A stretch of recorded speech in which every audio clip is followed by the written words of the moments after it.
It's been a few months since blanket rezoning took effect in Calgary. That policy has been one of the most contentious efforts the city has taken to tackle the housing crisis. It allows for RCG developments like row houses and duplexes to be built in most residential lots across the city. So how is it playing out so far? Well, since upzoning was approved by council in May, the city has received 189 development permit applications for new row houses and other RCG projects.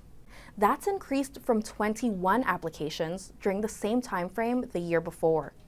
CBC looked at where these developments were and found that the 4 communities with the highest number of applications were Bowness, Glenbrook, Mount Pleasant, and Capitol Hill.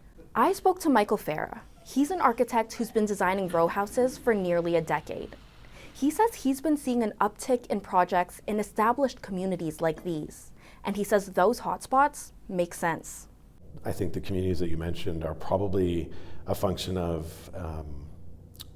developers that were already sort of looking and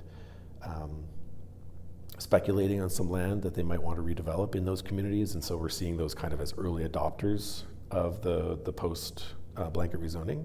Another longtime developer agrees, but he says he doesn't expect the row houses to stay concentrated in a few neighborhoods for long. Over time, he expects to see more row houses and extra suites built in northeast communities. Think Rundle, Falcon Ridge, Pine Ridge. That's because for many families in those communities, it's the cultural norm to live in multi-generational homes. To be clear, I'm not saying that all their homes are going to get teared down. I'm just excited that now they can build a grandma unit for their grandma at grade or in the suite, or they can convert some of their homes and legally be able to live together. The 4 top communities make up about 26% of submitted applications. The other developments are sprinkled across 56 other neighborhoods in Calgary. Karina Zapata, CBC News, Calgary.